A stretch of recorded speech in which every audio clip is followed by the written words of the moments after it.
Welcome to day 15 of our masters series. और आज हम करने वाले हैं फ्रूड और साइको एनालिसिस, एक नई लिटरेरी थ्योरी मार्क्सिज्म और स्ट्रक्चरलिज्म कंप्लीट करने के बाद, उनके की फिगर्स कंप्लीट करने के बाद, बहुत ही आसान भाषाओं में आपको सारी चीज़ें समझाने के बाद हम आगे बढ़ रहे हैं फ्रूड एंड साइको एनालिसिस पे, जो हमारा लिटरेचर का लिटरेरी थ्योरी का पार्ट है। ठीक है, जैसे कि हम डे 15 पे पहुंच गए हैं और आपको एक बार मैं ताज़ा याद दिला दूँ कि हमारे पास ज़्यादा समय बचा नहीं है। ज़्यादा समय यानी कि अप्रैल के 15 दिन और मई के 30 दिन, समझ रहे हैं आप, और जून में कभी भी पेपर हो सकता है। तो अपनी तैयारी को अभी तक आप अगर सीरियस नहीं है, कंसिस्टेंट नहीं है, रेगुलर नहीं है, तो आपको होना है, डिसिप्लिन रहना है और जितनी चीज़ें कराई जा रही हैं वो रेगुलरली फॉलो करते हुए रहना है। आपको बेनिफिट मिलेगा, 100% मिलेगा। ठीक है, और साथ में जो भी DPPs हैं, जो और सारी चीज़ें आपके साथ शेयर की जा रही हैं, उनको आप करते रहिए। उसका मैं आपको QR दिखा देती हूँ, ये यहाँ से आप टेलीग्राम ग्रुप ज्वाइन कर लीजिए, तो आपको चीज़ें आसानी हो जाएंगी, चीज़ें मिलती रहेंगी। बिना किसी देरी के हम स्टार्ट करते हैं आज का लेक्चर। ठीक, जैसे कि अगर हम बात करें फ्रूड की, तो सबसे पहले हमें ये याद आता है कि हम किसी इंसान को इतना क्यों पढ़ रहे हैं, हम किसी इंसान को इतनी वैल्यू क्यों दे रहे हैं, है ना। जैसे अगर मैं आपको एलिजाबेथन एज पढ़ा रही थी, तो उसमें क्वीन एलिजाबेथ के बारे में जानना पहले क्यों ज़रूरी था, क्योंकि हर एक की फिगर का मेन रोल होता है, हर एक की आइडिया होता है जो कहीं ना कहीं चेंज ला रहा होता है। ठीक है, तो ऐसे ही इस साइको एनालिसिस थ्योरी में जो मेन की फिगर है, जो मेन रोल निभाया है, वो निभाया है सिगमंड फ्रूड ने। तो आओ जानते हैं कि Sigmund Freud the man and his mission क्या है, क्या नहीं है ना। तो अगर मैं बात करूँ, अभी मुझे लगता है करीबन 2 ही मिनट हुआ होगा आपस में अपने लोगों को बात करते हुए। जो बच्चे नए हैं उनको मैं बता दूं कि आपको क्लास में कॉपी पेन लेके बैठना होता है, और जो हाईलाइटेड पार्ट होता है वो तो लिखना ही लिखना होता है, जो मैं बताऊं वो लिखना होता है। और I am expecting the active participation from your side. तो अभी आगे से जो भी क्वेश्चंस पूछे जाएंगे उनके आंसर्स आपको करने ही करने हैं फॉर श्योर, कमेंट बॉक्स में। ओके, तो सबसे पहले जानते हैं कि सिगमंड फ्रूड हैं कौन। तो सिगमंड फ्रूड ना एक ऑस्ट्रियन न्यूरोलॉजिस्ट थे, है ना। न्यूरोलॉजिस्ट क्या होता है, एक मेडिकल डॉक्टर जिन्होंने पढ़ाई की, जिन्होंने ये चीज़ देखी कि ह्यूमन माइंड वर्क कैसे करता है। तो इनका सबसे पहली बात टाइमलाइन याद रखो। ठीक है, ये टाइमलाइन आपको बहुत जगह काम आएगा। और जैसे कि ये बहुत ज़्यादा थियोरेटिकल नोट्स नहीं है, आप अगर देखना चाह रहे हो, हमेशा से ये मोटिव रहा है हमारा कि हम आपको जितनी चीज़ दें उतनी पक्की चीज़ दें कि आपको डायरेक्ट PYQ में काम आए, आपको ऐसे कीवर्ड्स देखने को मिले। ठीक है, तो जो जो बात बता रही हूँ सब लिखते रहना, कथा सुनने नहीं आया, सिर्फ हवा में चीज़ें नहीं चलनी है। ओके, तो अगर मैं बात करूँ सिगमंड फ्रीड की, तो ये एक ऑस्ट्रियन न्यूरोलॉजिस्ट हैं, एक मेडिकल डॉक्टर, जिन्होंने जाना, पढ़ाई की कि ह्यूमन माइंड कैसे वर्क करता है, और ये फाउंडर रहे हैं साइको एनालिसिस के। हाँ जी, जो आज हम साइको एनालिसिस थ्योरी पढ़ेंगे ना, बस वही उसी के फाउंडर रहे हैं ये, which is both a therapy method and theory about a human mind. जो एक थेरेपी मेथड भी है और एक थ्योरी भी है अबाउट द ह्यूमन माइंड। इनका कहना है कि most of what we feel, want and fear, we don't actually know about it. It hides inside us. This hidden part of the mind is unconscious. इनका कहना है कि जो भी चीज़ें हम देखते हैं, करते हैं, फील करते हैं या हमें चाहिए होती हैं, वो एक्चुअली वो नहीं होती हैं जिनके बारे में हम जानते हैं। हम उनके बारे में इतना भी नहीं जानते, और वो कहीं ना कहीं हमारे अंदर रह जाती हैं। वो हमारे सप्रेस डिज़ायर्स हो सकती हैं, कुछ भी हो सकता है। तो ये जो हिडन पार्ट होता है ना हमारा, वो होता है अनकॉन्शियस। अगेन आप ने, जैसे आप लिटरेचर के स्टूडेंट हैं, आपने पढ़ा होगा कि कभी भी आप बुक को कवर से नहीं जज कर सकते, हैं ना। तो आप शुरू के 2 मिनट में 2 लाइन पढ़ के ये नहीं समझ सकते कि आपको समझ आएगा कि नहीं आएगा।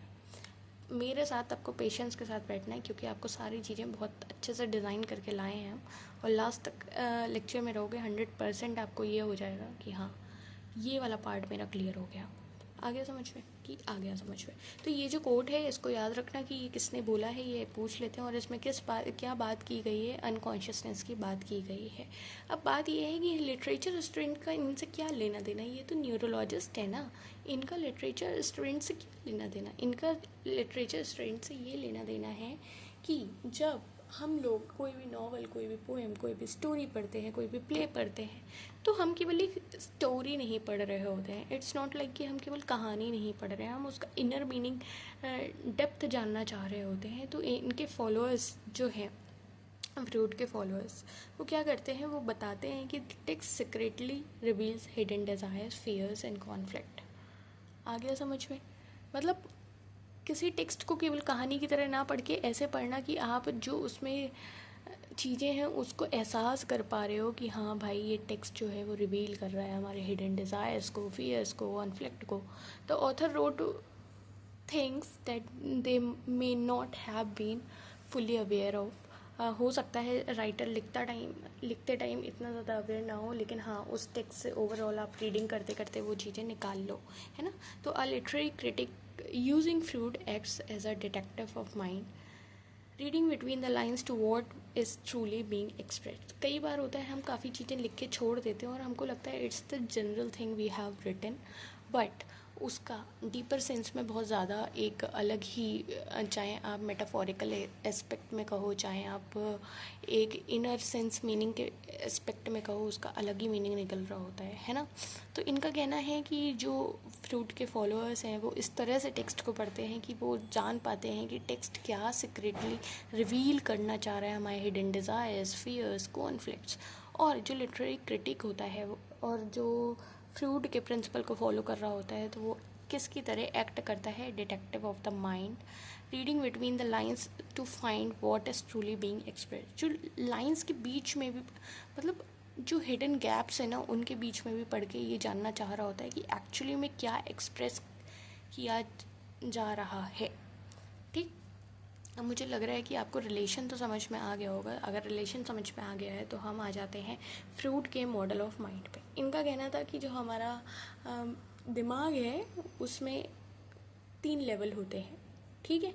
इनका कहना था कि हमारा जो दिमाग है उसमें 3 लेवल होते हैं. अगर मैं आपको दिखाऊं, ये पूरी टेबल है, conscious, pre conscious and unconscious. ठीक है. अब दिख रहा है? ठीक है. तो इनका जो मॉडल ऑफ माइंड है, जिसमें इनका कहना है कि 2 मॉडल होते हैं हमारे. इन्होंने 2 मॉडल दिए. पहला मॉडल है टोपोग्राफिक मॉडल 1900 का. आप इसको देख पाओगे इंटरप्रिटेशन ऑफ ड्रीम्स में, है ना. इंटरप्रिटेशन ऑफ ड्रीम्स में जो हमारा टोपोग्राफिक मॉडल है 1900 का, इसमें क्या है, Freud introduced first in his most important book the interpretation of dream 1900. He divided the mind into 3 levels like layers of iceberg. Iceberg के 3 लेयर्स के जैसे उन्होंने कहा कि माइंड जो है हमारा वो 3 लेवल में बटा हुआ है. 3 लेवल में कैसे बटा हुआ है, मतलब एक हमारी लेवल ये है, एक ये है और एक ये है. ठीक. सबसे पहली बात आपको क्या याद रखनी है, सबसे पहली बात आपको याद रखनी है कि जो हमारे, एक मिनट,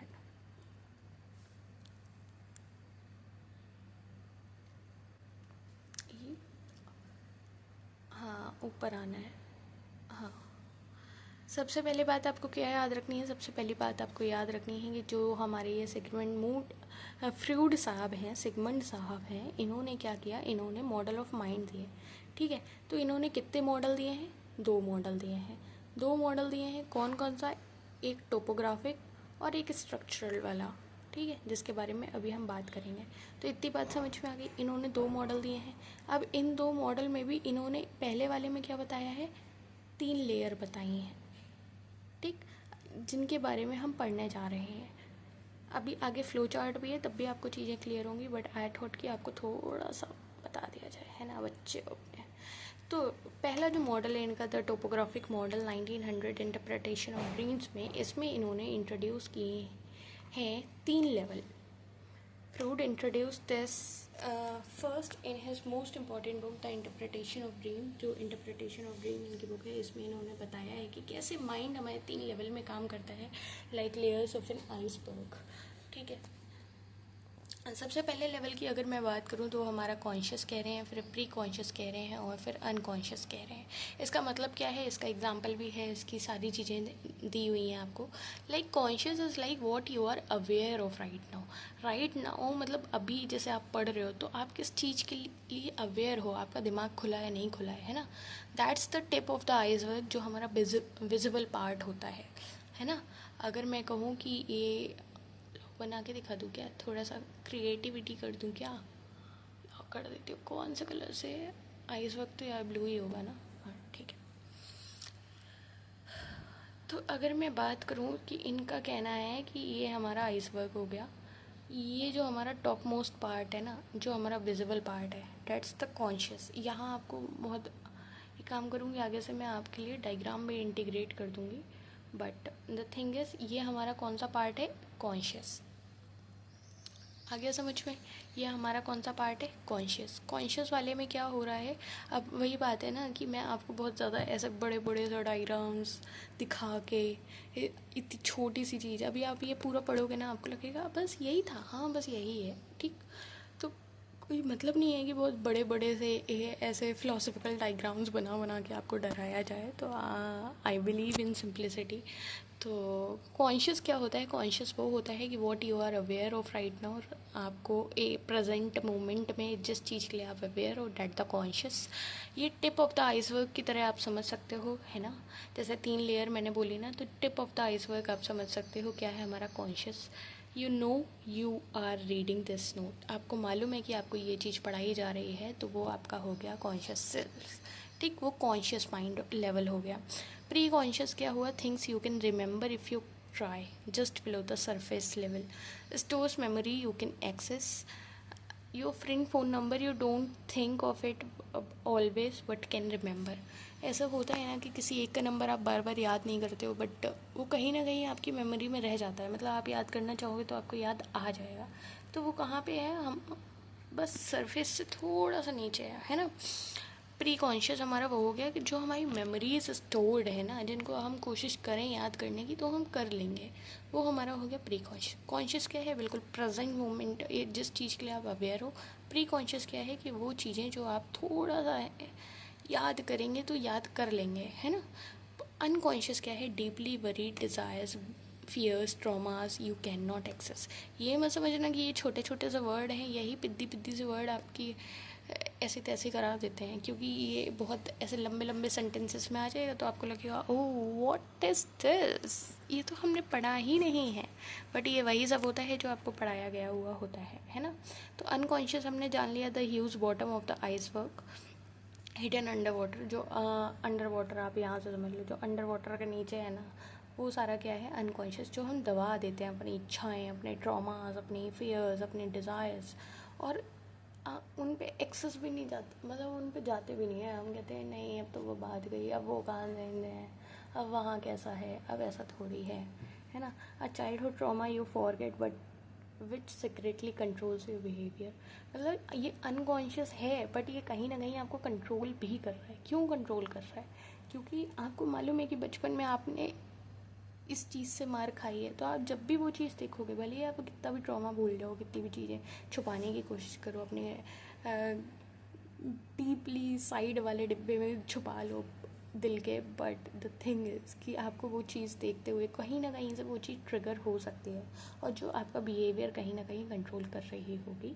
तो बिना ज़्यादा देर लगाते हुए मुझे लगता है आपको समझ आ गया होगा कॉन्शियस, प्री कॉन्शियस और अनकॉन्शियस में अंतर। तो इसके साथ अगर हम आगे चलें तो आगे चलने पे हम देखेंगे, आप आइसवर्क एनालॉजी से तो समझ ही रहे होंगे कि एक आइसवर्क है, जो टिनी टिप जो ऊपर दिख रही है वो कॉन्शियस माइंड है, उसके नीचे part just below the surface आपको प्री कॉन्शियस, और जो अंडर वाटर मास है ना वो अनकॉन्शियस है। तो फ्रूट का कहना है most of our behaviour is driven by this huge hidden under water part we can not see. अब आया समझ में, नहीं आया देखो, यहाँ ये अनकॉन्शियस माइंड की बात कर रहे हैं ना, ये कह रहे हैं ना कि जो हमारी चीज़ें नहीं निकल पा रही हैं उनके बारे में बात होनी है, ये अनकॉन्शियस माइंड आ गया ना। तो इनकी बेसिकली जो सारी थ्योरी है, सारा कहना है इनका, वो इस बात पे कहना है कि जो चीज़ें हम दबा लेते हैं अपने दिल में, अपनी बातों को, वो कहीं ना कहीं हमारे बिहेवियर्स को शेप कर रही होती है, हमारे ट्रॉमास, हमारी हरकतें हैं उनको शेप कर रहे होते हैं, है ना। तो बस इसी सब के बारे में हमें पढ़ना है। अब आई होप आपको ये सारा चीज़ें समझ में आ गई होंगी। अब टोपोग्राफिकल मॉडल के बाद हम आ गए हैं अपने स्ट्रक्चरल मॉडल पे, जहाँ पे वो कहते हैं कि देखो 3 चीज़ें होती हैं। इंटरप्रिटेशन ऑफ ड्रीम्स जैसे हमने देखा था, वैसे 3 चीज़ें होती हैं, ईगो, सुपर ईगो और आईडी। ठीक, तो ये हमें कहाँ देखने को मिला है, the ego and the id में। In 1923 Freud publish the ego and the id. अब हाईलाइटर कहाँ गया। In 1923, Freud published Ego and the ID and introduced a new, more refined model with 3 parts called ID, Ego and Superego. और ये सबसे ज़्यादा exam relevant model है, ये सबसे ज़्यादा पूछा जाता है। बस मेरे को जस्ट देना था, स्टार्टिंग से चीज़ें समझानी थी, इसलिए मैंने आपको बताया। ऐसा नहीं है कि ये नहीं आता, ये भी आता है। तो आपको ये जो मैंने आपको ये चांद तारा बना के दिखाया था, इसमें मैं बता दूँ कि इसमें भी इनकी 3 चीज़ें हैं। ठीक है, इसमें हमारी क्या आ रहा है, ego, super ego, ID, ego, super ego. यहाँ हमारा क्या आ रहा है, कॉन्शियस, प्री कॉन्शियस और अनकॉन्शियस। आ गया समझ में। फ्रूड साहब हैं उनके, मतलब क्योंकि हमने ये 50 दिन की सीरीज ये डिज़ाइन ही ऐसे की है कि हम आपको याद भी करा देंगे, रिवाइज भी करा देंगे, PYQ भी करा देंगे, सब कुछ करा देंगे, हम ही सब कुछ करा देंगे और डेली प्रैक्टिस शीट्स भी दे देंगे। अब आपके ऊपर डिपेंड करता है आप कितना एक्टिव पार्टिसिपेशन दिखाते हो और कितना ज़्यादा रहते हो, है ना। और जैसे कुछ लोगों की ख्वाहिश रहती है, मैम ये क्लास आप लाइव ले लेती तो अच्छा होता, तो मैं I can take the classes live also, but the thing is कि एक मिनिमम क्राइटेरिया कंप्लीट करना होता है। अगर आप जब भी मोबाइल से स्ट्रीमिंग कर रहे हो, लाइव स्ट्रीमिंग कर रहे हो, तो वो क्राइटेरिया पूरा करा दो, है ना। तो जितनी जल्दी हो जाएगा उतनी जल्दी हम कर लेंगे, कोई दिक्कत वाली हमारे लिए बात नहीं है ना।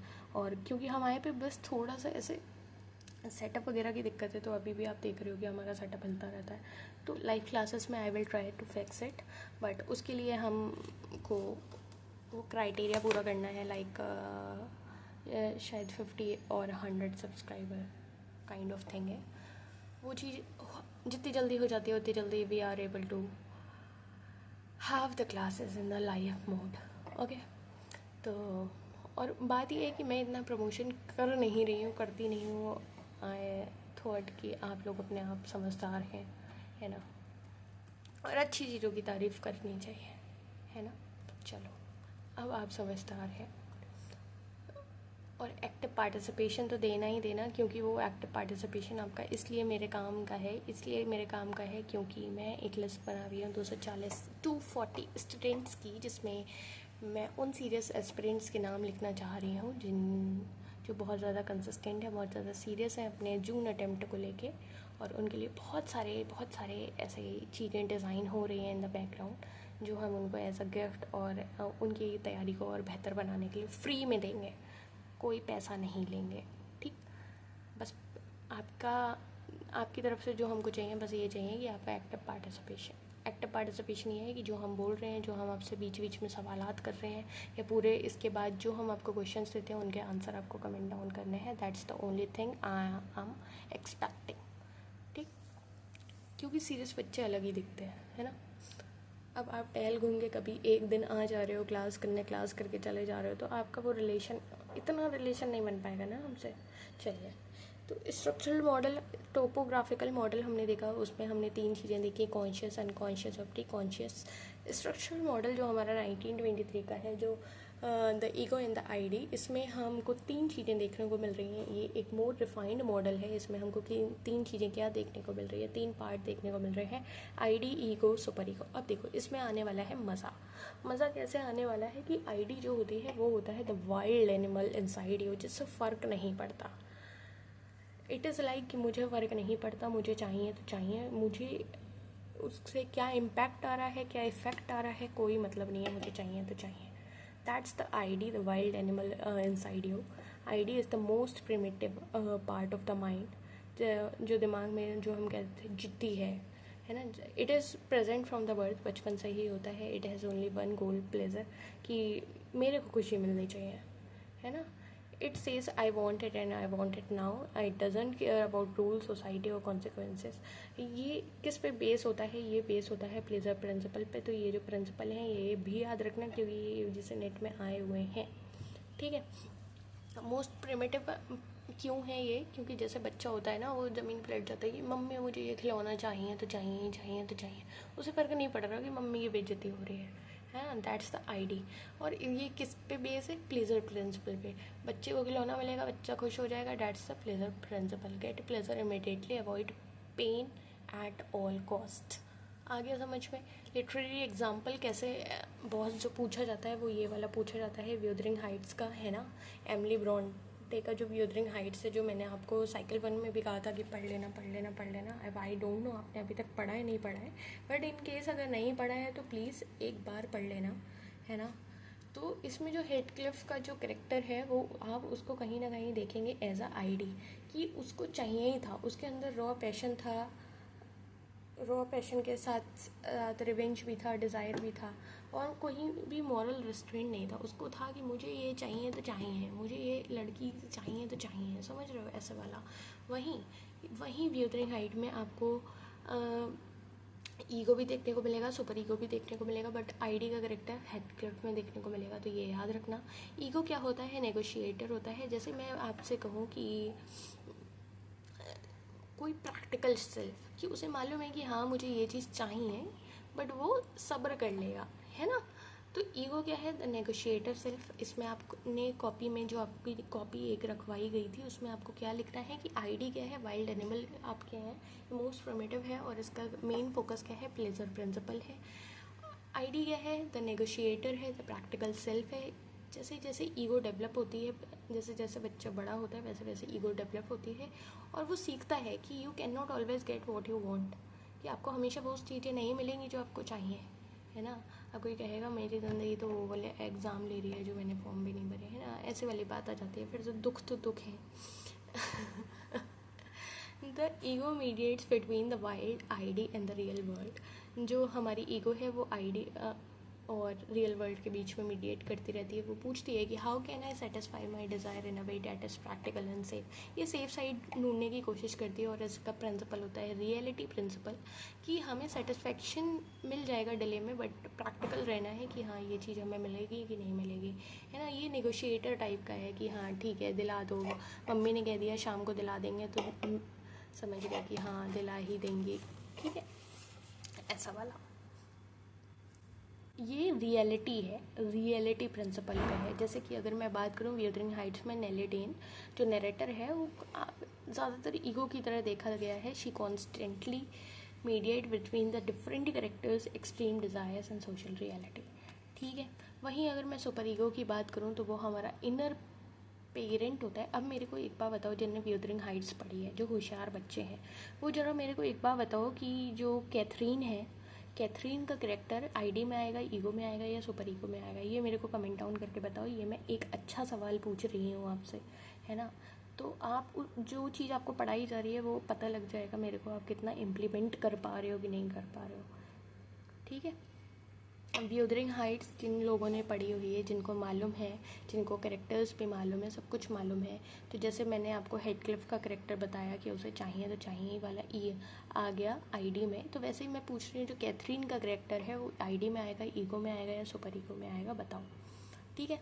व्यूदरिंग हाइट्स में नेली डेन जो नरेटर है उनका हमने करेक्टर एज आ ईगो देखा है, जो कॉन्स्टेंटली मीडिएट कर रही हैं डिफरेंट करेक्टर्स के extreme desire and social reality में.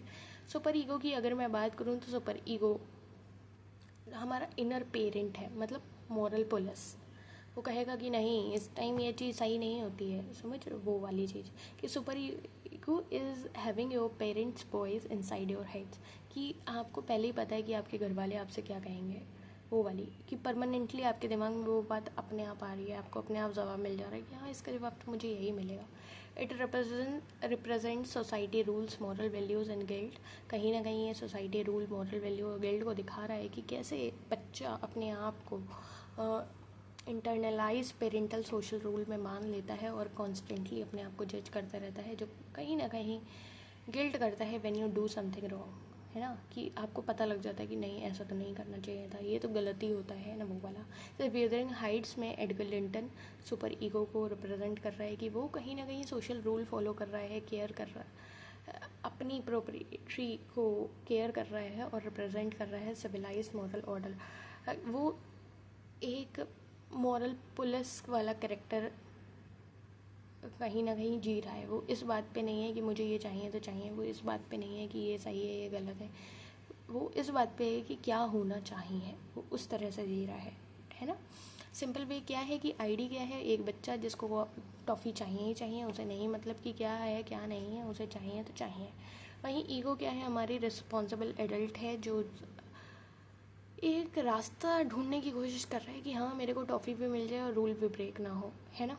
वहीं सुपर ईगो वो स्ट्रिक्ट पेरेंट है आपके अंदर बैठा हुआ है, जिसको ये बात समझ में आ रही है कि नहीं डिनर से पहले कंडे नहीं खाएंगे, अगर खा ली तो हम गिल्ट ये फील करेंगे। दैट्स द थिंग आपके इस मॉडल में आ जाती है। अब मुझे लगता है आईडी, सुपर ईगो और ईगो का कॉन्सेप्ट बहुत अच्छे से क्लियर हो गया होगा, क्योंकि these are the most confusing things, और बच्चे बस ऐसे ही टहलते घूमते रहते हैं कि पता नहीं क्या है क्या नहीं है।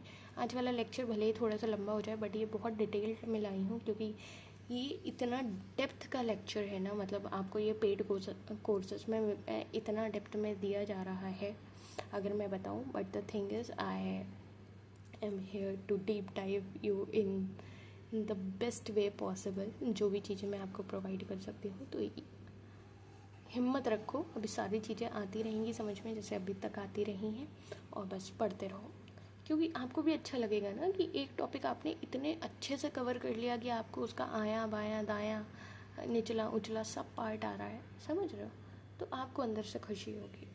ऐसे ही हमने मार्क्सिज्म, ऐसे ही हमने स्ट्रक्चरलिज्म, क्योंकि ये थ्योरी बेस्ड पार्ट है और बच्चे डरते हैं कि पता नहीं क्या थ्योरी है क्या थ्योरी है। और पढ़ने को तो आप 2 मिनट में भी पढ़ सकते हो, पढ़ने में आप 2 घंटे में भी पढ़ सकते हो, पढ़ने में आप 2 साल में भी नहीं पढ़ पाओगे, कंटेंट तो इतना है। बट द थिंग इज़ कि आपको कौन सा सिलेक्टिव एरिया पढ़ाया जाए जो आपके PYQ में आना ही आना है, हाई ROI है, ऐसे कीवर्ड्स जो आपको देख रहे हो कि जो पूछे ही जाने हैं, वो सारी चीज़ें हम कंपाइल करके एक जगह ला रहे हैं आपके लिए, है ना। चलो, रिप्रेशन क्या है, core engine of psycho analysis. ऐसा एक जैसे कहते नहीं है कि ट्रेन चलेगी इंजन सही चलेगी, तो वैसे ही साइको एनालिसिस की अगर हम बात करेंगे, जैसे आप कहेंगे कि दुख इंसान को मजबूत बना देता है, तो दुख क्या है, मजबूत बनाने के लिए वो कोर एलिमेंट है ना, वैसे ही साइको एनालिसिस में जो कोर इंजन है वो क्या है, रिप्रेशन। अब रिप्रेशन क्या है, repression is the most important defence mechanism in Freud's theory. It means pushing painful, shameful और unacceptable thoughts, ये शायद आई थिंक हाईलाइट नहीं हो पाएगा, pushing painful, shameful और unacceptable thoughts, desire, memories into unconscious so that we don't have to face them consciously.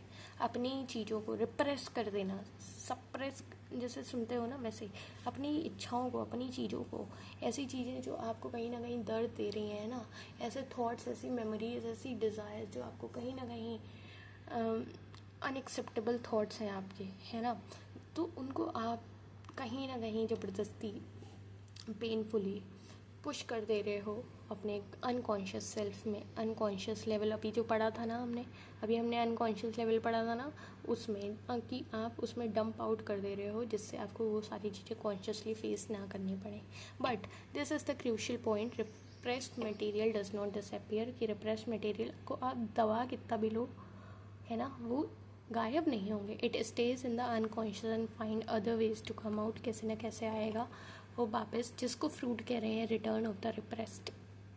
ये सारे वो की वर्ड्स हैं जो आपको याद ही रखने हैं, मतलब कोई चांस ही नहीं है भूलने का, ठीक है। रिटर्न ऑफ द रिप्रेस्ड सामने से आ जाता है, ये बात याद रखनी है कि कोई चीज़ आपने रिप्रेस की है, दबाई हुई है अपने जहन में, तो वो गायब नहीं होगी, वो कहीं ना कहीं रह जाएगी और किसी न किसी तरीके से बाहर निकलेगी, चाहे रो के निकले चाहे कैसे भी निकले। तो that is the return of repress.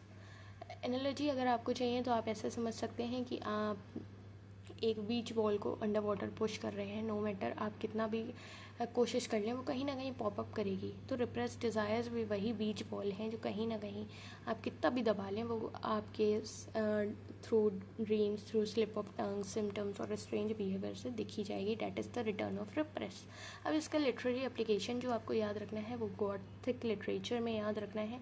जैसे कि गॉथिक लिटरेचर में कहो फ्रैंकेनस्टीन है, ड्रैकुला है, टर्न ऑफ द स्क्रू है। तो आप जैसे कि लिटरेचर को पढ़ते हैं ये वाली जो चीज़ें हैं गॉथिक लिटरेचर है, इसको आप कहीं ना कहीं लिटरेचर ऑफ रिप्रेशन की तरह पढ़ते हैं। फ्रैंकेनस्टीन में क्या हुआ था, विक्टर ने वो बनाया था जो एक डेड बॉडी को जोड़ जोड़ के बनाया था, वो कहीं ना कहीं उसकी डिज़ायर्स ही तो निकल रही थी, है ना। तो जो द मॉन्स्टर, घोस्ट और supernatural creature represent repress desires returning to haunt the protagonist, मतलब जिस लास्ट में वेक्टर को ही तो झेलना पड़ा था। इसीलिए गॉथिक सेटिंग्स जो होती हैं वो डार्क होती हैं, थ्रेटनिंग होती हैं। They mirror the threatening unconscious.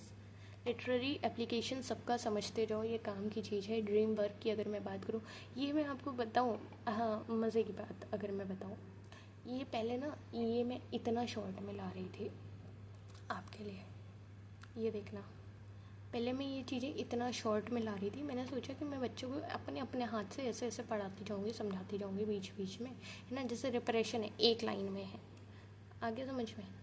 जैसे एक लाइन में बोल दिया हमने पैराप्रैक्सिस, बट द थिंग इज़ हमको लगा कि नहीं, हमको डिटेल्ड में देना है। हमें डिटेल में क्यों देना है, क्योंकि एक एक वर्ड का मीनिंग समझ में आ जाए। अब रिपरेशन आप समझ लोगे कि हाँ वो तो दिल को दबाना, बट उसका लिटरेरी कॉन्टेक्स्ट आपको समझना ज़रूरी है। वो गॉथिक लिटरेचर में कैसे आ रहा है वो समझना ज़रूरी है, क्योंकि आपको सरफेस लेवल के PYQ उसमें देखने को नहीं मिलेंगे, आपको डीप डाइव करना पड़ेगा। ड्रीम वर्क, अगर आई एम सॉरी अगर आप अभी तक ऐसे इतना डीप डाइव कंटेंट नहीं पढ़ रहे थे, है ना। और भी हमने जितने भी लेक्चर किए हैं आप देखोगे करोगे आपको कुछ समझ में आ जाएगा कि at what level we are covering the things and at what speed we are covering, कि हर चीज़ शेड्यूल है कि हाँ ये चीज़ एक दिन में इतना तो करना ही करना है ना। और कोई भी लेक्चर आपको ऐसा नहीं मिलेगा 2-2 घंटे का बिल लाओ, नहीं, समझ रहे हो। तो लिमिटेड टाइम में मैक्सिमम चीज़ें कैसे करनी है, वाइजली कैसे पढ़ना है, ब्लाइंडली नहीं पढ़ना है, ये सब हम आपको देते हैं ना, द डोज यू नीड। चलिए, ड्रीम वर्क क्या है, द अनकॉन्शियस स्पीक, जब हमारा अनकॉन्शियस बोलने लग जाता है। हाँ बता रही हूँ। Why did Freud study dreams. Freud जैसे कि दिमाग पढ़ रहे थे वैसे दिमाग के बारे में पढ़ रहे थे, वैसे उन्होंने ड्रीम्स के बारे में क्यों पढ़ा। उन्होंने कहा कि जो हमारे ड्रीम्स है, Freud called the dreams the royal road to the unconscious, कि हमारा जो अनकॉन्शियस लेवल है ना दिमाग का, उसके लिए रॉयल रोड क्या है, हमारे सपने। जब हम सोते हैं हमारा कॉन्शियस माइंड शांत हो जाता है ना। और जो हमारी रिप्रेस डिज़ायर्स हैं वो कहीं ना कहीं हमारे सपने में आ जाती हैं, बह जाती हैं। और even in dreams they come disguise, not directly but symbolically. वो कहीं ना कहीं सिम्बॉलिकली आएंगी, डायरेक्टली नहीं आएंगी, क्योंकि वो इतना दबा दिया है आपने कि वो डायरेक्टली निकल ही नहीं पा रहा है ना। Again, the next thing we have is manifest content. What the dream actually look like on the surface level, the story you remember. Manifest content वो होता है कि जैसे आपने कोई सपना देखा तो आपने एहसास किया होगा कि आपको कोई सपना पूरी तरीके से याद नहीं रह जाता है। जब आप सुबह उठते हो आपको मेन सरफेस लेवल की जो स्टोरी याद रह जाती है, वो दैट द मैनिफेस्ट कंटेंट। और जो छुपा हुआ चीज़ है जो सपने में भी निकल तो जाती है, बट वो कहीं ना कहीं आप जब अपने कॉन्शियस सेल्फ में आते हो तब आपको वो नहीं याद रहती है। वो जो ट्रू मीनिंग अंडरनीथ होता है, the hidden part, that's the latent content. The process that transform latent content into manifest content is called the dream work. जो प्रोसेस आपके लेटेंट कंटेंट जो छुपा हुआ आपका है उस चीज़ को मैनिफेस्ट कंटेंट, जो असल में जो चीज़ें जैसे दिखती हैं उसमें कन्वर्ट कर दे, that process is called dream work. It works through 2 की मैकेनिज्म। ये 2 मैकेनिज्म से काम करता है, एक कंडेंसेशन, एक डिस्प्लेसमेंट। अब जो बच्चे खो चुके हैं, जिनको लग रहा है कि क्या पढ़ा रहे हो आप, तो हम ये पढ़ा रहे हैं कि जो सिगमंड फ्रॉइड है ना, सिगमंड आप देखे थे ना, उनने अपने 2 मॉडल दिए थे, है ना, क्योंकि आपकी नींद खोलनी ज़रूरी है। 2 मॉडल दिए थे, वो 2 मॉडल हमने आपको पढ़ाए। अब 2 मॉडल में पढ़ाते पढ़ाते क्या हुआ ना साहब, कि हमको ये जानना ज़रूरी हो गया कि साइको एनालिसिस का मेन इंजन क्या है, मेन कोर आइडिया क्या है। तो वो जानने हम आ गए। जब हमने वो जाना तो हमको ये पता लगा कि अच्छा, एक ड्रीम वर्क करके एक साइकिल होती है जिससे काम होता है। तो वो ड्रीम वर्क क्या होता है वो बताया। अब ड्रीम वर्क किन 2 साइकिल से काम करता है वो हम पढ़ने आए हैं। ऐसे फ्लो चार्ट मैं अभी दूंगी, लेकिन एक आइडिया अपने दिमाग में रखते रहो कि क्या पढ़ रहे हो, वो कैसे कनेक्टेड है। ये 2 मैकेनिज्म क्या है, एक है कंडेंसेशन, एक है डिस्प्लेसमेंट। ड्रीम मैकेनिज्म पहली जो है वो ये है कंडेंसेशन। ये समझ लो, ये इंटरलिंक जो करना मैं सिखा रही हूँ ना, ये आपको आधी जगह मिलेगा नहीं, है ना। तो इसलिए दिमाग खोल के बैठो, पानी पी लो चाहे तो। कंडेंसेशन ड्रीम मैकेनिज्म पहला, मतलब मल्टीपल थॉट्स हैं, फीलिंग्स हैं, people merge into a single image और figure into a dream, like several faces blending into one face you don't fully recognise. Easy explanation, मुझे मालूम है आपको इतनी डरावनी भाषा नहीं समझ में आ सकती, तो आप ये समझ लो, डरावनी नहीं है, समझ में आने वालों को समझ में आ जाती है, बट आप ये समझ लो, कोई बात नहीं, मैं समझ रही हूँ। आपको क्या समझना है कि you dream of a person who looks like your teacher but talks like your father, both are condense into one figure. आप कई सारी इमेजेस को, कई सारे लोगों को, कई सारे करेक्टर की चीज़ों को एक में कंडेंस करते रहे, है ना। ड्रीम मैकेनिज्म की बात चल रही है सपने में। जो हम ड्रीम वर्क देख रहे हैं उसमें हम 2 मैकेनिज्म देख रहे हैं, कंडेंसेशन एंड डिस्प्लेसमेंट। और कंडेंसेशन में हम देख रहे हैं कि जब हम मल्टीपल थॉट्स को, मल्टीपल पीपल को, मल्टीपल फीलिंग्स को एक सिंगल इमेज में, एक सिंगल फिगर में, अपने सपने में मर्ज कर देते हैं, दैट्स कॉल्ड द कंडेंसेशन। अब साइंस वाला कंडेंसेशन मत ले आना प्लीज़, ओके। इसका लिटरेरी पैरेलल क्या है, मेटाफर। जैसे कि one image carrying multiple meaning, symbolism in poetry often work like condensation, ये आपको याद रखना है। अगली बात अगर मैं करूँ, डिस्प्लेसमेंट क्या होता है, the emotional charge of something important gets shifted. कुछ चीज़ ऐसे डिस्प्लेस हो जा रही है ऑन टू समथिंग माइनर और unrelated, the real subject is hidden, a substitute is shown. हाँ, इसकी भी बता रही हूँ, सब लिख के लाई हूँ मैं। You are truly angry at your boss, but in the dream you shout at a stranger on the street. The anger is displayed. कोई बात कहीं पे सरका देना, that the displacement. कोई बात मर्ज कर देना, 4 लोगों की एक इंसान बना देना, that's the condensation. Literary parallel क्या है, ये मेटोनिमी। आपको अगर मालूम हो कि substituting a related thing for the actual subject, वही डिस्प्लेसमेंट है, मेटोनिमी इन अ लैकेनियन टर्म्स में हम पढ़ते हैं। मेमोरी ट्रिक आपको समझ में आ गया। कंडेंसेशन क्या है, compromising multiple things into one. और डिस्प्लेसमेंट क्या है, distancing from the real subject in literature. Condensation में मेटाफर, डिस्प्लेसमेंट में मेटोनिमी। मुझे लगता है ये 2 चीज़ें आपको याद रहेंगी। अब सबसे ज़्यादा पूछे जाना वाला कॉन्सेप्ट मैं लेके आई हूँ, डेट इज़ ओडिपस कॉम्प्लेक्स। ये सबसे ज़्यादा पूछा जाता है साइको एनालिसिस में, ठीक है। तो एक गहरी सांस ले लो, गहरी सांस ले ली, चलो। द थिंग इज़ कि गर्मी बहुत हो गई है। कोई बात नहीं,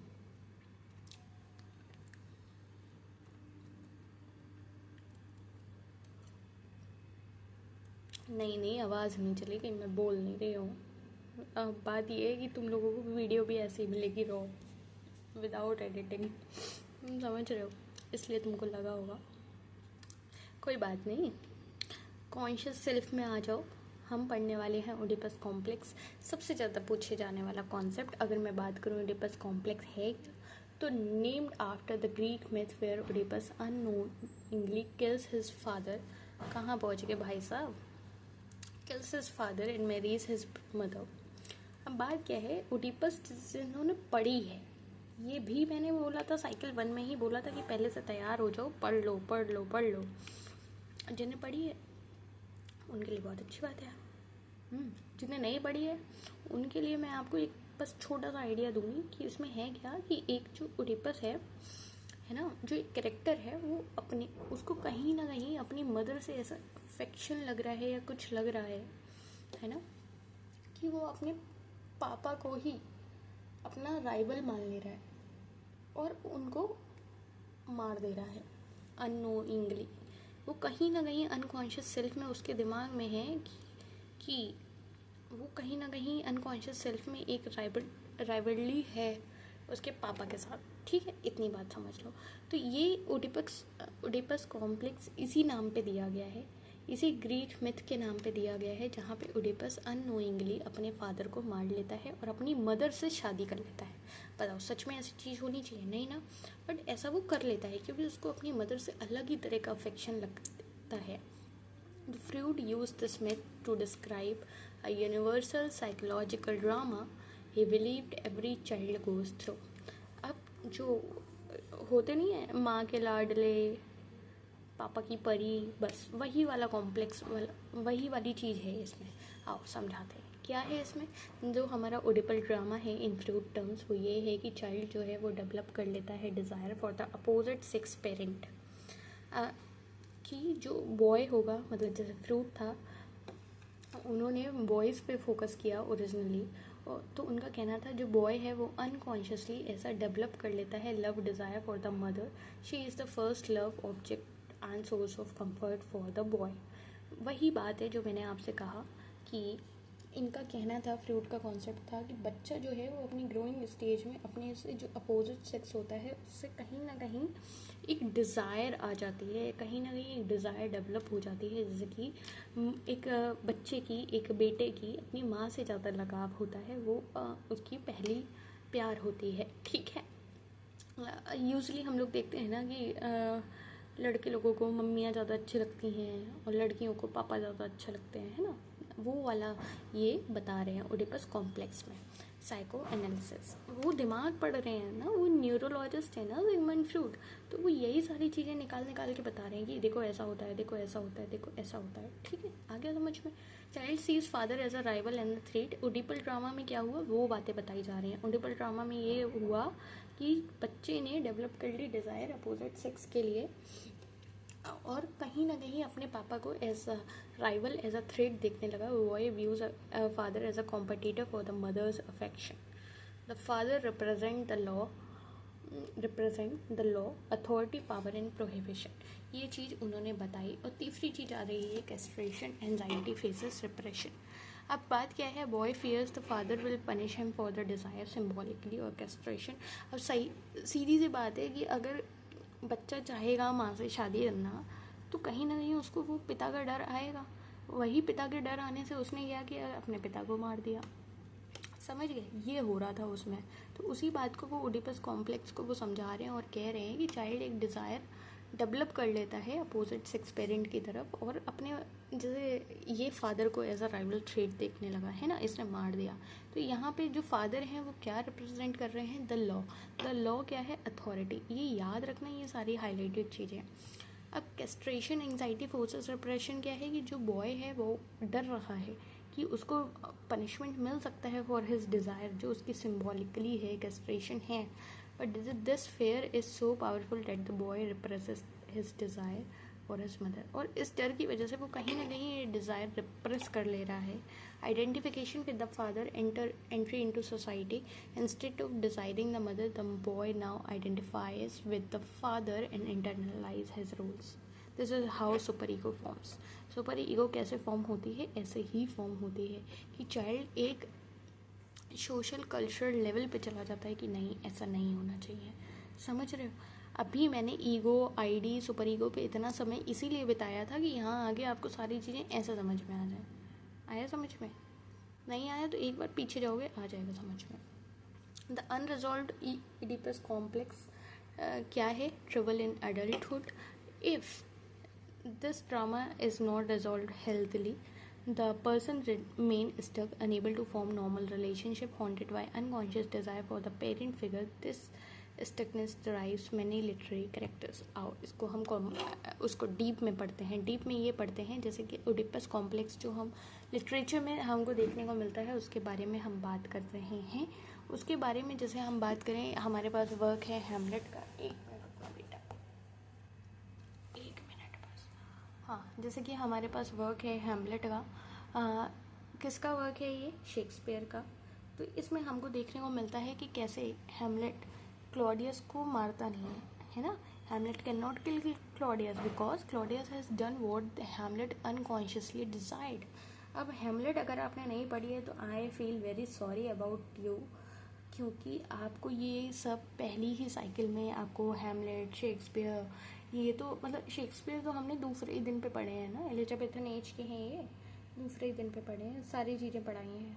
तो कहीं ना कहीं आपको देखो रेगुलर तो होना पड़ेगा। आप हफ्ते में एक दिन पढ़ने बैठ जाओ, आपको लगे कि आपको सारी चीज़ें आ जाएं, तो that's not the thing. Competition तो देखो है, बट उनके लिए नहीं है जो रोज़ पढ़ रहे हैं। आ गया समझ में? चलो, अगर मैं आपको एक बात कहूँ कि हेमलेट आपको नहीं आता है तो वो तो सही बात नहीं है। तो पहले तो आपको हेमलेट पढ़ना चाहिए जाके, है ना। चलो कोई बात नहीं, मैं बता रही हूँ जिनको मालूम है हेमलेट है, क्लॉडियस है। तो हेमलेट ने क्लॉडियस को नहीं मारा, क्योंकि क्लॉडियस ने वो किया जो हेमलेट कहीं ना कहीं अनकॉन्शियसली डिजाइन करता था, killed the father and married the mother. Killing Claudius would not mean killing his own desire. Claudius को मार के उसको खुद की डिजायर पूरी होते हुए थोड़ी मिल जाती है ना। अब आया समझ में?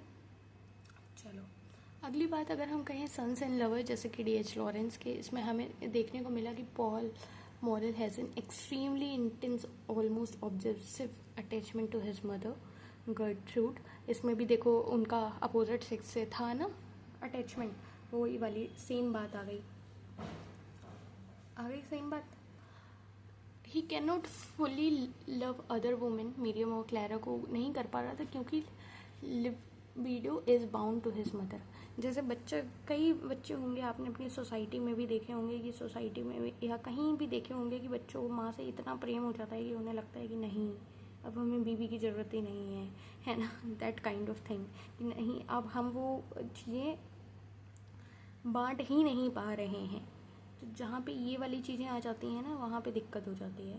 तो इसलिए आपको एक कहीं ना कहीं लिमिट में चीज़ें रखनी पड़ती हैं। आ गया समझ में? आ गया समझ में? चलो अगली बात, अगर मैं कहूँ आपसे कि द ब्रदर्स में जो जैसे डॉस्टोयेव्स्की का जो हमको देखने को मिला, तो उसमें हमें पता लगा कि Freud wrote about Dostoevsky and parricide the killing of the father figure as an Oedipal act. तो अभी तक मुझे लगता है आपको ओडिपस कॉम्प्लेक्स समझ में आ चुका होगा और डॉस्टोयेव्स्की, वैसे तो आप इन सब के बारे में जानते ही होंगे, बट अगर आप नहीं जानते हैं तो आई सजेस्ट कि एक मैं यहाँ आई टैब पे आपको शेयर कर दूंगी लिंक, वहाँ से आप डॉस्टोयेव्स्की के बारे में ज़्यादा चीज़ें जान सकते हैं, है ना। और प्लीज़ अगर अभी तक व्यूथरिंग हाइट्स या फिर हैमलेट ये सारी चीज़ें अगर नहीं पढ़ी हैं तो प्लीज़ पढ़ लो, क्योंकि ये सारी चीज़ें दिक्कत देने वाली हैं अगर अभी तक नहीं पढ़ी हैं बीइंग अ लिटरेचर स्टूडेंट। तो ओडिपस कॉम्प्लेक्स आपको समझ आ गया होगा कि ये कैसा एक साइकोलॉजिकल कॉम्प्लेक्स है, कॉन्सेप्ट है जो सिगमंड फ्रूड ने दिया है ना। और आप ये भी समझ गए होंगे कि बचपन में बच्चा कैसे अपने आप में वो डेवलप कर लेता है चीज़, कि उसको एक लड़के को अपनी माँ के प्रति कैसे अनकॉन्शियस अट्रैक्शन हो जाता है। That's all the thing you have to remember. जैसे कि लड़के में ये सारी चीज़ें हो रही हैं तो हम उसको कह रहे हैं ओडिपस रेक्स, REX रेक्स, है ना। और वहीं अगर ये लड़की के केस में हो रही हैं, मतलब अपोजिट जेंडर में हो रही हैं, लाइक पापा और बेटी में हो रहा है, तो that will known as Oedipus Electra complex. यहाँ मैं लिख देती हूँ, आपको अगर इसके बारे में ज़्यादा पढ़ना है तो आप पढ़ सकते हो। यहाँ मैं आपको नीचे लिख के दे देती हूँ, इलेक्ट्रा कॉम्प्लेक्स, ठीक है। ये एक टर्म है जो आप देख सकते हो, ये अपोजिट जेंडर में होती है। और अभी जो ओडिपस कॉम्प्लेक्स वाली चीज़ हमने पढ़ाई थी वो हमारा सन एंड मदर में था, ठीक है। तो अर्नेस्ट जोन जो फ्रूड डिसिपल हैं और बायोग्राफर भी हैं, उन्होंने पब्लिश की हेमलेट एंड ओडिपस, और कहीं ना कहीं उन्होंने दिखाया है landmark application of the Freud's Oedipus complex to Shakespeare Hamlet. This are very frequently tested fact in UGC NET. तो आपको ये याद रखना है। अगली बात अगर मैं करूँ द अनकैनी आपको अगर मैं बताऊँ तो सिंपल भाषा में आप अगर मेरा समझो तो अनकैनी का मतलब होता है कि जो चीज़ें आप जानते हैं लेकिन आप उनसे स्ट्रेंज फील करने लगे हैं, है ना, किसी चीज़ को जानते हुए भी अनजान बन जाना, दैट इज़ अनकैनी। आ गया समझ में? नहीं आया? आओ डिटेल में करा देती हूँ। बट सिंपल इसका मतलब वही मोस्टली निकल के आता है कि जिन चीज़ों को आप जानते हैं वो आपको स्ट्रेंज भी फील हो रही हैं, मतलब कुछ स्ट्रेंज भी है और कुछ फैमिलियर भी है at a same time. In 1990 Freud wrote famous essay called the uncanny, आप जर्मन में इसे ये कहोगे, है ना। तो harmless in German means homely, familiar और सेफ। द प्रीफिक्स अन जो यहाँ पे ये देखो, ये जो हेमलिच है ना, हेमलिच, इसमें अन जो लगा दिया है, दस अन, जो इसका मतलब है वो अपोजिट बना दे रहा है, मतलब अनफैमिलियर और अनसेटलिंग। तो जो फ्रूट्स की डिस्कवरी है वो डीपर थी। उनका कहना था कि uncanny is not just something strange, it is something once familiar that has become strange again. कुछ ऐसी चीज़ जो फैमिलियर तो है और कहीं ना कहीं वो पूरा सब हट गया, कहीं ना कहीं वो फिर से स्ट्रेंज बन गई है। मतलब दो लोग आपस में जान रहे हैं, सब कुछ जान रहे हैं, वो कहीं ना कहीं फिर से स्ट्रेंज बन गए। अब समझ में आ गया हुआ है ना। और something that should have stayed hidden but has return, कुछ जो छुपा रहना चाहिए था वो सामने आ गया। That all the thing is uncanny, इसका इतना ही मतलब है। It creates a very specific feeling of dread, unease and anxiety. अब कोई चीज़ आपको नहीं दिखनी चाहिए, वो दिख जाए तो आपको बुराई लगे, मतलब ऐसी अजीब ही सी फीलिंग आएगी ना। अगर मैं बात करूँ ईजी एक्सप्लेनेशन की तो आप ऐसे समझ सकते हो कि returning to your childhood home after many years, it looks same but feel deeply wrong. Familiar भी है, फ्राइटनिंग भी है ना, ये वाली चीज़ें। लिटरेरी एग्जाम्पल की अगर मैं बात करूँ, अब मैं स्पीड थोड़ा सा बढ़ा रही हूँ तो चिंता मत करना, है ना। अगर मैं लिटरेरी एग्जाम्पल की बात करूँ तो आपको E.T.A. होफमैन का द सेंडमैन में देखने को मिलेगा कि Freud analyse this story specifically. तो इसके बारे में डिटेल में पढ़ना अगर आज तक नहीं पढ़ी, और आपको देखने को मिलेगा कैसे Nathaniel is terrified by an automation mechanical doll that looks like a real woman, है ना। तो जो डॉल यहाँ पे बनी वो कैसे क्या हो गई, अनकैनी हो गई, ठीक। डॉपलेंगर यानी double, seeing your exact copy twin is deeply uncanny, used in poet William Wilson Dostoevsky the double. या फिर आपको जो डेजा वू वाली जो फीलिंग आती है ना, that all the thing is uncanny, है ना। गॉथिक लिटरेचर में ghost, monsters, haunted houses all exploit the uncanny. The ghost क्या है, the repressed dead that refuses to stay buried, है ना।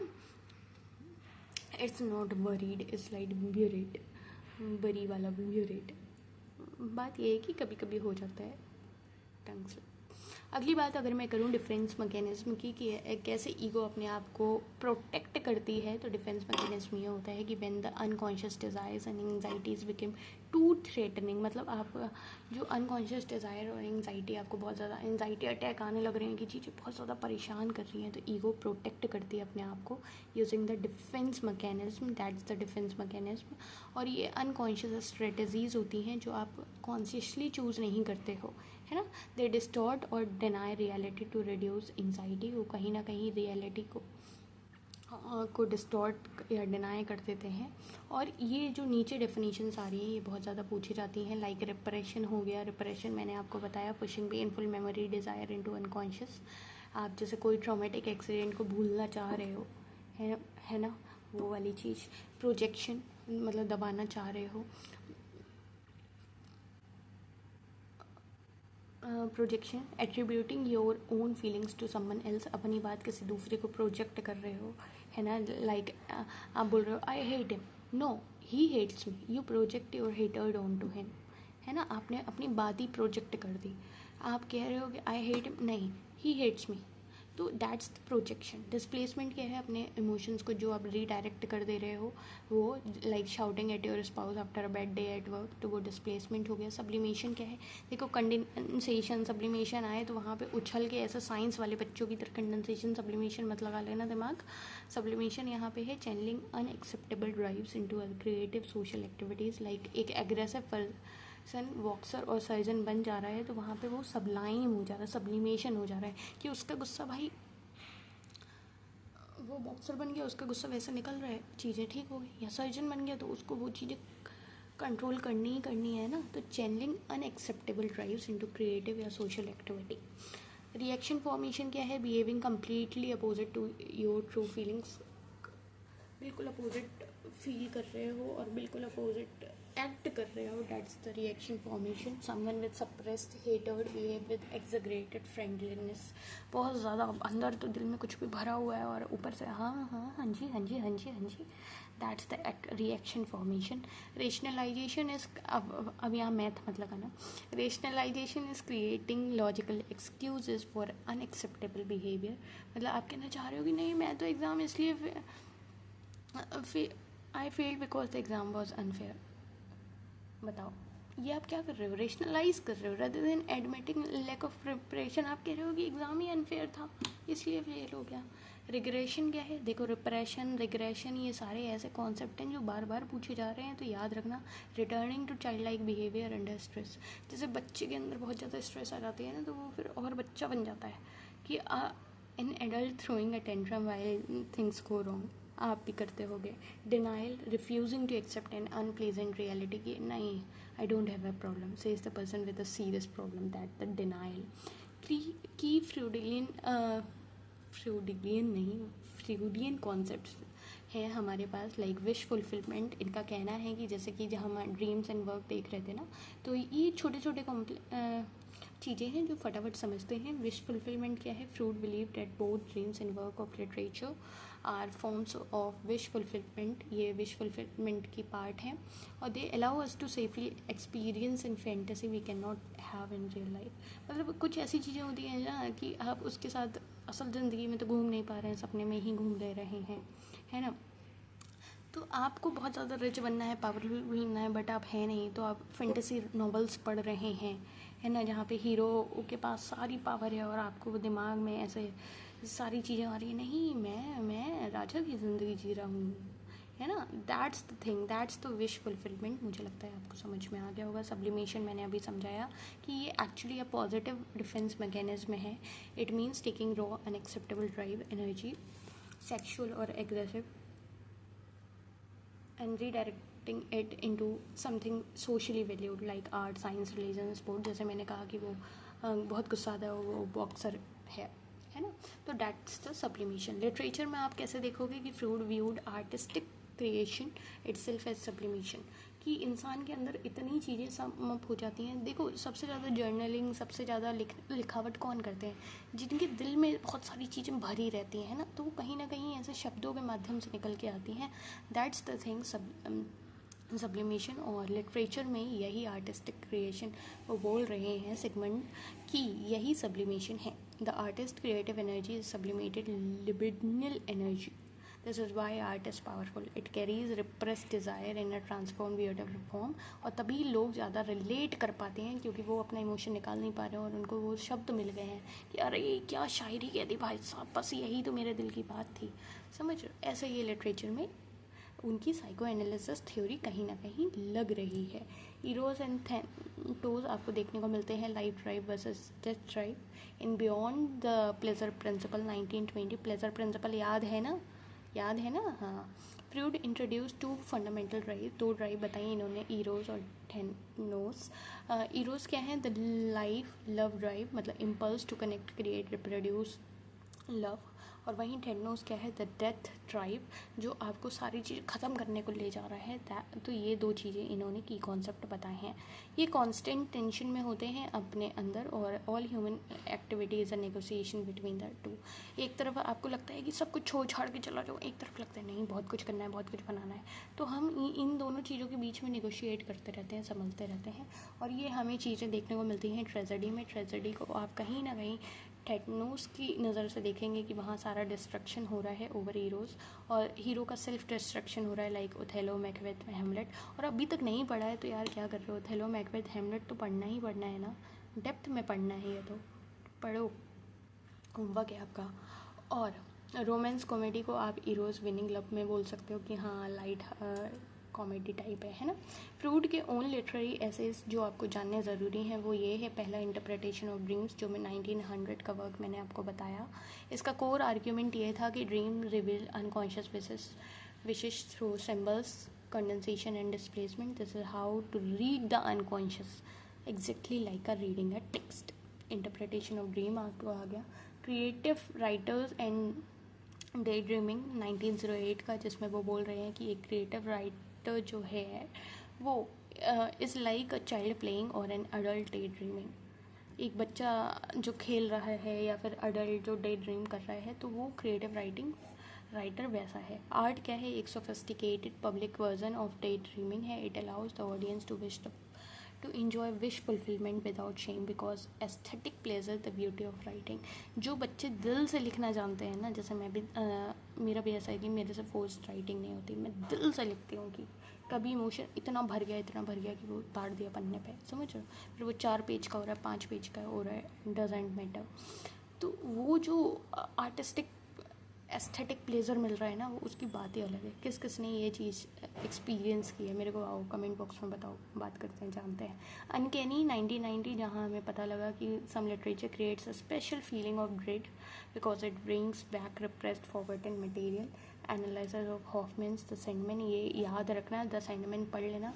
बियॉन्ड द प्लेजर प्रिंसिपल, जिसमें वो इन्होंने एरोज और टेक्नोस के बारे में बताया. एरोस क्या है? लाइफ ड्राइव है, और ये डेथ ड्राइव है. इन्होंने रिपीटिशन कंपल्शन के बारे में भी बोला है ना, इंट्रोड्यूस किया कि we repeat traumatic experience compulsively to try to master them. हमारी अच्छा आदत होती है ना कि कोई चोट लगी हुई है तो उसको हम कुरेदते रहेंगे, एक परत चढ़ गई है फिर भी हम कुरेदेंगे. तो दैट्स द रिपीटिशन कंपल्शन की हमको वो आदत है हर चीज़ को खंगालने की, बार बार बार बार बार बार दुख को और दुखी करने की, है ना. The ego and the id, जिस पे इन्होंने स्ट्रक्चरल मॉडल दिया अपना, आईडी, ईगो और super ego. Dostoevsky and parricide reads Dostoevsky's epilepsy and gambling is a guilt related to father killing fantasy, जिसमें ओडिपल पढ़ा और ओडिपल कॉम्प्लेक्स पढ़ा, है ना. वो सारी चीज़ें पढ़ी, हमें देखने को मिली.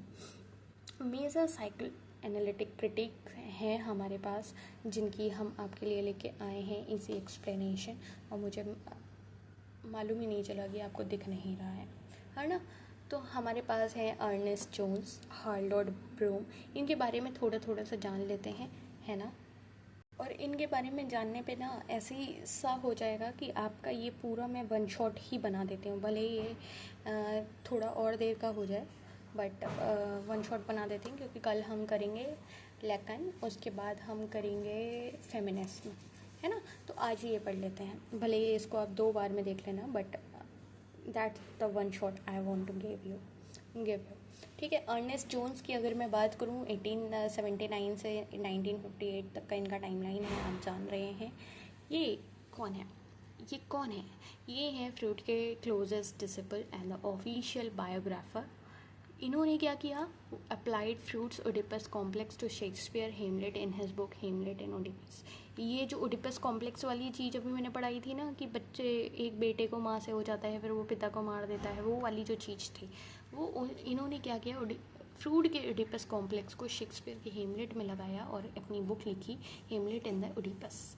ठीक. तो अर्नेस्ट जोन्स का समझ आ गया कि फ्रूड के क्लोजेस्ट डिसिपल हैं और ऑफिशियल बायोग्राफर हैं. इन्होंने क्या किया वो समझ में आ गया. इनका आर्ग्यूमेंट ये है कि Hamlet delays killing Claudius because Claudius has acted out Hamlet's own unconscious Oedipal wish killing the father take the mother. उन्होंने कहा कि किलिंग क्लॉडियस को मारना मतलब खुद की डिज़ायर को मार देना, जो कहीं ना कहीं पैरालाइजिंग गिल्ट क्रिएट कर दे रही है, तो इसलिए उन्होंने नहीं मारा, है ना, क्योंकि वो कहीं ना कहीं उनकी खुद की भी डिज़ायर थी. हार्लोड ब्लूम, जो बहुत पूछे जाने वाले हैं, ये एक अमेरिकन लिटरेरी क्रिटिक हैं, ये यूनिवर्सिटी से, और ये क्या किए हैं, ये एंग्जाइटी ऑफ इन्फ्लुएंस लिखे हैं. Argues that every great poet as an Oedipal struggle with the great poet who came before. इनका कहना है कि जो जितने भी महान पोइट हो रहे हैं, सब हो रहे हैं, वो कहीं ना कहीं एक ओडिपल स्ट्रगल पे हैं ग्रेट पोइट से जो पहले आ चुके हैं. मतलब आप समझ सकते हैं, young poets are haunted and oppressed by their poetic fathers predecessors. उनका कहना है कि अब वो एक हॉन्ट रह रहा है कि पहले लोग अच्छा लिख गए हैं, हम लिख पाएंगे नहीं लिख पाएंगे, समझ रहे. To find their own voice they must psychologically slay or misread, revise the father poetry क्या है? Poetry Oedipal family drama played out in a literary history. आ गया समझ में? ठीक है। नॉर्मन होलैंड हैं, एक हमारे अमेरिकन क्रिटिक हैं जो ego psychology approach to reading लगा रहे हैं। इनकी 5 रीडर्स रीडिंग है जो स्टडी करती हैं। 5 different readers read the same text and came to complete different conclusion. इनका कहना है कि अगर मतलब 5 रीडर्स रीडिंग में क्या है कि इन्होंने 5 लोगों को 5 सेम टेक्स्ट दिया और वो अलग अलग कंक्लूजन लेके आए। तो ये बात इनकी आ रही है, आर्ग्यूमेंट ये आ रहा है कि each reader brings their own psychological identity. मतलब वो होता है ना कि आपके दिमाग में जो है आपका परसेप्शन जैसा है वैसे आपको चीज़ें दिखेंगी, है ना, वो वाली चीज़ कि each reader brings out their psychological identity to the text. Their reading is shaped by their own unconscious differences and fantasies. Reading एक साइको एनालिटिक ट्रांजेक्शन है between the text and readers identity. ठीक है।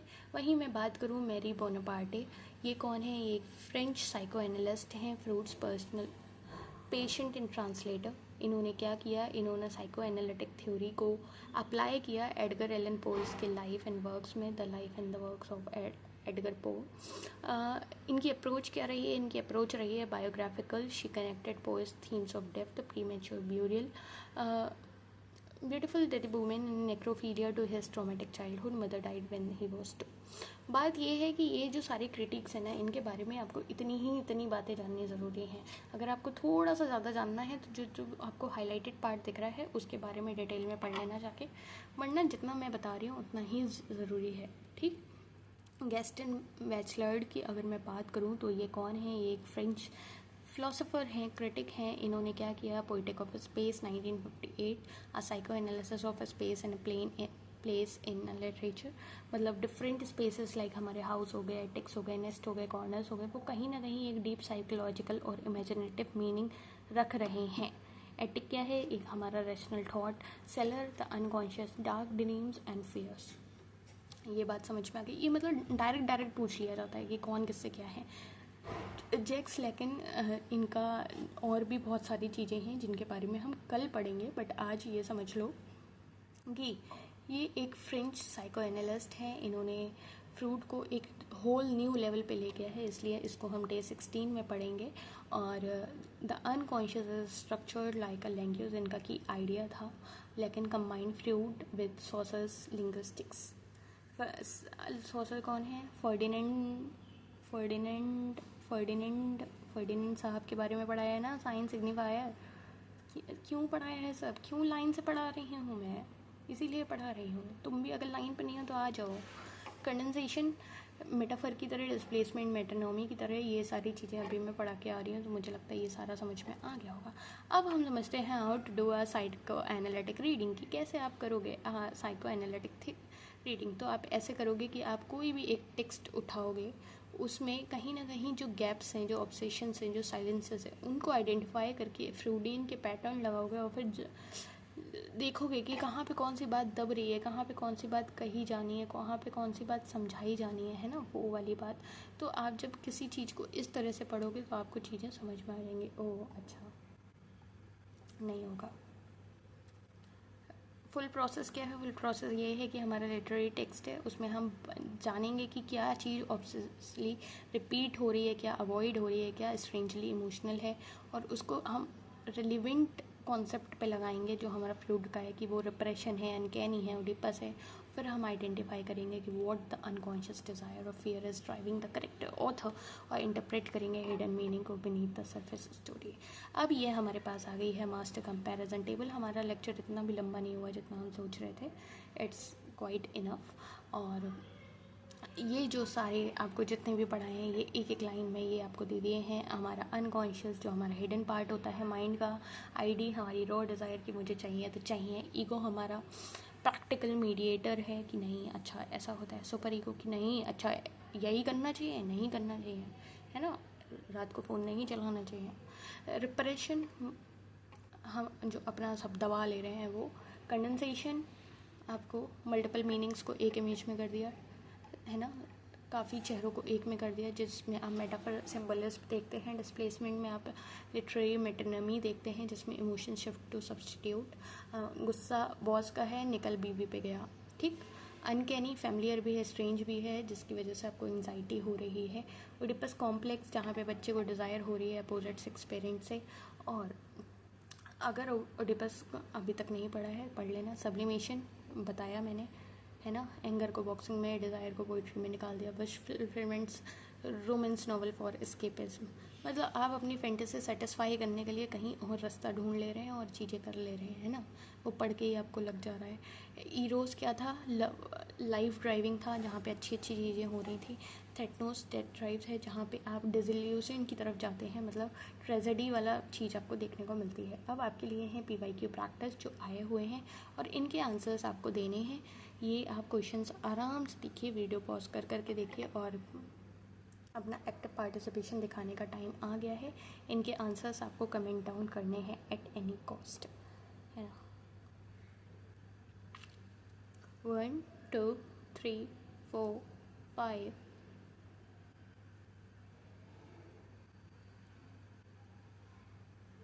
6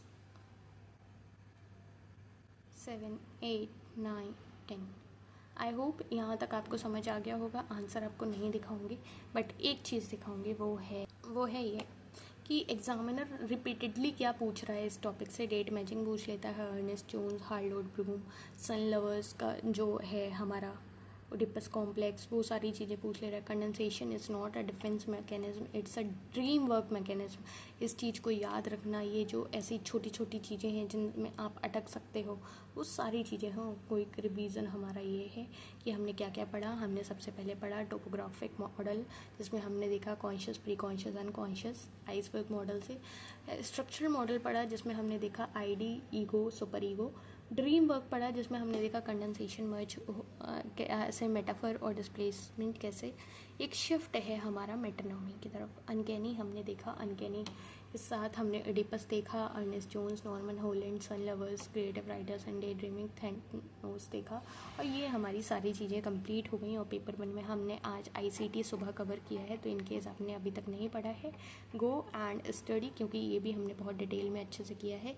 इसके questions भी हमने आपको दिए हुए हैं, तो आप पेपर 1 की तैयारी भी साथ साथ में कर सकते हैं। फ़िलहाल तो आपको इसके आंसर्स मेरे को कमेंट डाउन करने हैं, ओके।